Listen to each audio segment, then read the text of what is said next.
Hello friends. Today we will discuss about the next part of the fermentation technology, that is the downstream processing. So as we know, in case of fermentation, as we all know that substrate is converted into the product by the process of fermentation, and in this process microorganisms are involved. So that substrate, which substrate is converted into the product, we have to see that substrate must be crude. We don't use always a pure substrate, we use crude substrate, so that there should be cost effective process. So what is the process, how this crude substrate is made, and this comes under the upstreaming.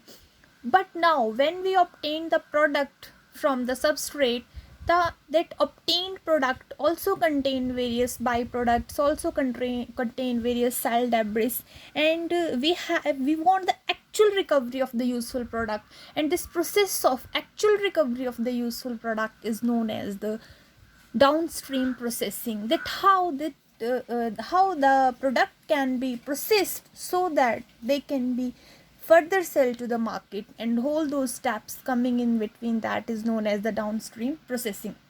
So there are the different steps in the downstream processing, that are the first of one, isolation and purification of the product. When we obtain the product, that substrate is converted into the product, that product has to be isolated, that has to be purified. After that purification, that is in the dilute form. After that we have to convert that product into the concentrated form, and after concentrated form we have to package that the product for further selling. So assume uh, this one is the container, and this container contain various cells that are the microorganisms, various products, you can see that in the blue circles, and various byproducts. So from here we have to recover our actual product. So that are the different processes for obtaining this actual product. The form of product, first of all, before those processes we should know that the what is the form of the product in this container, because when there is the product formation in the container, mainly product is in the three main forms are there. First one is in the cell form. Cell form means if we want the production of the cells, for example yeast cells, bakery cells, then this tank will contain cells. Second one is product is formed, but the product is formed outside the cell. For example, this one is the bacterial cell, or this one is the cell. So substrate enter into the cell, after that substrate converted into the product, and product come outside the cell. So this one is known as the extracellular type. Next one is intracellular type. In case of intracellular product, suppose this one is the cell, we have provided substrate entered into the cell, and here substrate is converted into the product in between the cell, and we have to recover the product from the cell, from between the cell.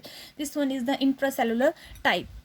So in case of first one type, that is in case of cellular type, when product is in the form of cells, that I have given the example of baker's yeast, what we do, we generally separate the cells either by centrifugation or by filtration, and we obtain the required cell. In second case, when product is of extracellular type means product is formed, but that is outside the cells. So that extracellular type, in that case first process is same. First of all we have to that whole the thing we have to centrifuge that. After centrifugation we have to purify the product, and when we purify the product we obtain two different things. First one is the liquid, and second one is the cell. For example, when we obtain beverages, in that contains cells also, and that contain liquid also, but our desired product is the liquid. So what we do, after purification and centrifugation we discard the cells, and we left out with the liquids. We take liquids, and further liquid go for the chromatography and sedimentation for the further requirement of the desired product.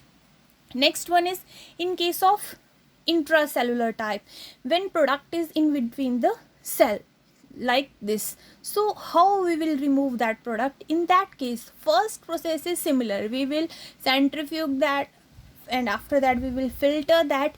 But here product is within the cell, so we discard the liquid after or supernatant after the centrifugation, and we take only cells, because we will proceed with the cells. Why? Because product lie within the cells. So when we obtain cells, the further mechanism is the cracking of the cells or lysis of the cell, so that product can come outside the cell. So there are two methods for the lysis of the cell. First one is the physical method, second one is the chemical method. Physical method is by homogenization, sonication, and further there is the cell lysis.